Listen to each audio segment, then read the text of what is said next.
কোটি কোটি টাকা ব্যয় হলেও গত এক যুগেও আলোর মুখ দেখেনি হবিগঞ্জের ৬২ কিলোমিটার এলাকা জুড়ে বিস্তৃত গুঙ্গিয়াজুড়ি হাওর প্রকল্প।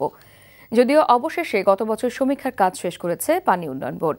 স্থানীয়রা বলছেন, বেড়িবাঁধ দিয়ে এই প্রকল্প বাস্তবায়ন হলে এখান থেকে বছরে অতিরিক্ত ধান পাওয়া যাবে প্রায় ১ লাখ টন, যার বাজার মূল্য প্রায় ২০০ কোটি টাকা। হবিগঞ্জ ঘুরে এসে হাওর নিয়ে ধারাবাহিকের প্রথম পর্বে সে সম্ভাবনার খবর জানাচ্ছেন মাকসুদুল হাসান। ছবি তুলেছেন জামাল হোসেন। মরা বরাক নদীর খরা কেটেছে বর্ষায়। বরাকের বুকের পানিতে প্লাবিত হয়েছে বিস্তীর্ণ ভূমি। হাওরের প্রকৃতি মেলে ধরেছে বর্ষার সৌন্দর্য। তবে গুঙ্গিয়াজুড়ি নামক এই হাওরের সৌন্দর্যের আড়ালে রয়েছে এক নিদারুণ কষ্ট। শিলাবৃষ্টি আর আকস্মিক বন্যায় একমাত্র ফসল বোরো ধানে মার খেয়ে এখন দিশেহারা কৃষক। গলার কাটা হয়ে বিধে আছে মহাজনের দাদন। এবার তো দান হয়েছে না, আইলে নিছি কি চলন কামনে বাচ্চা চালিয়া ঋণ বাজান করছি। এটা ১ লাখ টাকা ৫০,০০০ টাকা সুদ দান লাগে। এটা খুঁজনে কামনে সামনে দান না হইলে তো এবার এটা বেঁচে উঠে জানিব দেশ থেকে। যে ১০০০ মন দান পাইতো হে ২০০ মন পাইছে না।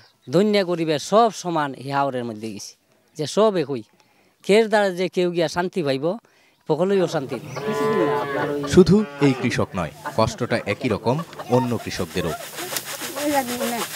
আর পঙ্খী বিবির দীর্ঘশ্বাস, টানাপোড়েনের এই জীবন টানতে হবে আর কতদিন? আশঙ্ক করি না জীবন, পেটের ৪টা ভাত দেই ঋণ মাজন কইরা। কেউসের রঙের একটা জিনিসও খাইতাম পারি না, কেউসের রঙের একটা পোশাকও কিনতাম পারি না, আমরা অভাবের মাঝে।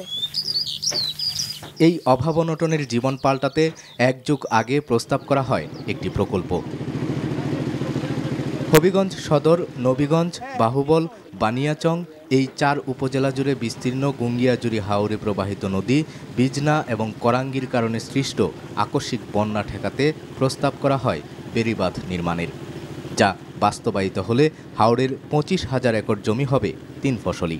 পানি উন্নয়ন বোর্ডের পরামর্শকদের হিসাবে এই ফসলের পরিমাণ হবে ১,৪০,০০০ টন। প্রত্যেকটা মানুষের, সে কৃষিজীবী হোক, মৎস্যজীবী হোক, সবার জমি আছে। জমি থাকা সত্ত্বেও তারা সর্বনিম্ন ফসলও পাচ্ছে না।